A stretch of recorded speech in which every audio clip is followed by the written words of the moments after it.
আসসালামু আলাইকুম। কে কোথা থেকে দেখছেন কমেন্ট করে জানাবেন।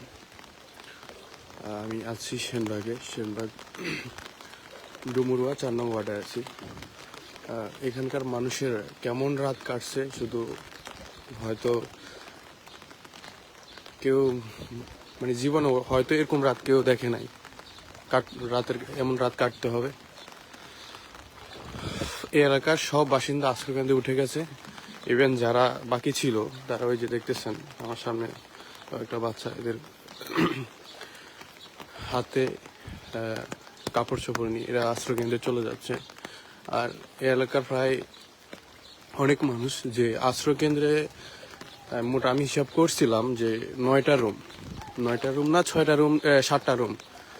তো এলাকার সব মানুষ তো আর এইসব রুমে ওঠা সম্ভব না, আর সবাই জায়গা হইতেছে না মানুষ। আর শহরে যে বাসা বাড়িগুলা খালি ছিল ওইগুলাও অনেকজনে ভাড়া নিয়েছে এভাবে সেভাবে। কিন্তু এখন যারা গড় ছাড়তেছে তারা এখন যাবে কোথায়? তাদের মানে যাওয়ার না মানে ঠিকানা নাই যে একটা জায়গায় গিয়ে স্থির হবে এবং কি ওইখানে থাকবে, বাচ্চা টাচ্চারা নিয়ে খাবে। ওই এরকম কোনো ওয়ে নাই। এখন হয়তো মেন রোডে যে আঞ্চলিক মহাসড়ক যেটি বলে, ওইটিতে হয়তো নয় বিকেল পর্যন্ত থাকতে পারবে, এছাড়া করতে পারবে না। মানুষগুলো নিয়ে আপাতত মানে ওইখানে দাঁড়াতে পারবে। পুরো রাস্তা ঘাট যা ছিল সব বিলীন হয়ে গেছে। ইভেন রাত্রে মাটি যে এলাকার মাটি নরম হওয়ার কারণে গাছপালা পরে মানুষের ঘর বাড়ি ভেঙে গেছে। আসলে মানুষ এই প্রজন্ম হয়তো এরকম দিন সামনে দেখবে কিনা আল্লাহ ভালো জানে। মুরব্বীরা হয়তো 90 সালে তখন বন্যাটা দেখছিল। মানুষের সব শেষ। মানুষ বাড়িতে গেলে হাহাকার ছাড়া, কান্না ছাড়া কোনো কিছু নেই।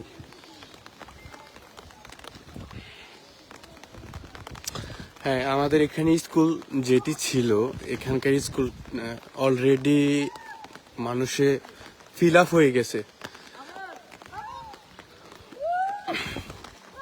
এখন যা আছে তা সবগুলা বাজার ভিত্তিক হয়ে বাজারে উঠতেছে। হয়তো একটা না একটা মানে সমাধান হবে, এই আশা নিয়ে সবাই বাড়ি ছেড়ে চলে যাচ্ছে। আর ঝুঁকি কালকে আমাদের সেনবাগে একজন বিদ্যুতে হয়ে মারা গেছে। বিদ্যুতে ঘরের মধ্যে পানি থাকার কারণে বিদ্যুৎ মারা গেছে। এরকম হয়তো হাজারো ঘটনা ঘটতেছে, বাট আমরা জানতেছি না। অনেক জায়গায় নেট বিদ্যুৎ নাই, এই কারণে হয়তো অনেক ঘটনা আমরা তুলে ধরতে পারতেছি না। আমাদেরকে ক্ষমা দৃষ্টিতে দেখবেন। আমরা প্রতিনিয়ত আমাদের প্রায় 6-7 জন কাজ করতেছে। আমরা প্রতিনিয়ত আপনাদেরকে আপডেট দেওয়ার চেষ্টা করতেছি।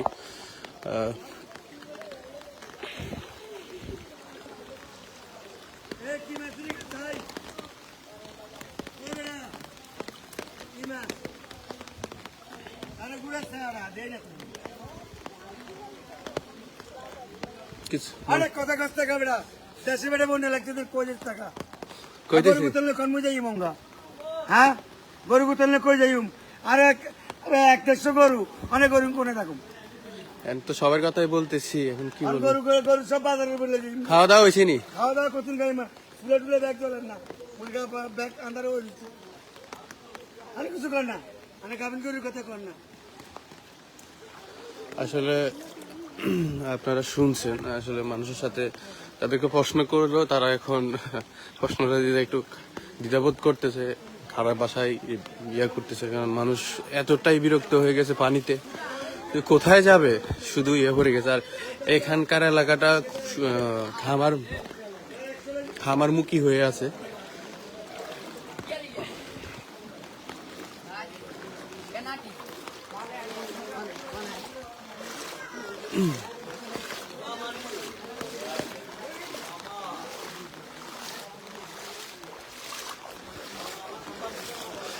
এখানকার যে রোডটি আছে এটি হচ্ছে মেন রোড। মেন রোড থাকার কারণে কিন্তু মানুষ এখানে এসে তাদের মাল সামানা নিয়ে হয়তো এখানে দাঁড়াতে পারতেছে, নৌকায় করে বা যে যেভাবে পারতেছে সে চলে যাচ্ছে। আমরা দেখতেছি উনিও কেউ কই চলে যান। ও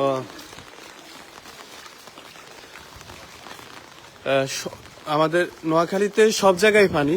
পানির কারণে হয়তো অনেকজনে বলতেছেন, আমাদেরকে মেসেজ দিতেছেন, ভাই আমার বাড়িতে এখান থেকে অনেক পানি। ঠিক আছে ভাই, আমাদের এখান থেকে নবীপুর এবং কি এই যে অনেক জায়গা আছে ওইগুলা অনেক সিচুয়েশন খারাপ। ওইখানে ঘরের মাঝামাঝি পানি উঠে গেছে। হয়তো আমি 2 দিন আগে গিয়েছিলাম, গিয়ে দেখছি আজকে 2 দিনের বৃষ্টিতে আরো বেশি হয়েছে।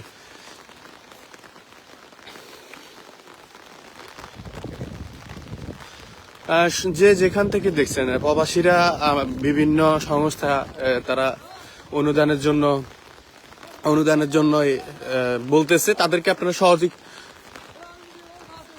সহযোগিতা করার জন্য আহ্বান করতেছি। আপনারা সহযোগিতা করলে হয়তো মানুষগুলা 2 মুঠো খেতে পারবে। ভাই কিসে অবস্থা বেশি খারাপ তো ধর নাম রে সাগর দেখছেন কি অবস্থা, সব শেষ, জ্বালা জ্বালাটা সব শেষ হয়ে গেছে। কথা বলছেন এই পরিস্থিতিতে কি করেন আপনারা? কথা বলছেন এই বিশাল সংকট। অনেকজনে হয়তো কমেন্ট করবেন যে এটাতে পানি, রাস্তাঘাটে পানি তো একবারেই কম। এটা হচ্ছে মেন সড়ক, যেটি হচ্ছে যে মেন সড়ক, এখান দিয়ে বড় বড় গাড়ি চলাচল করে। এই কারণে হচ্ছে যে গ্রামের রাস্তাগুলো আছে ওইগুলাতে মাজা সমান পানি। আমরা যেটা দেখতে পারতেছি এটি হচ্ছে একটি আশ্রয়শ্রম,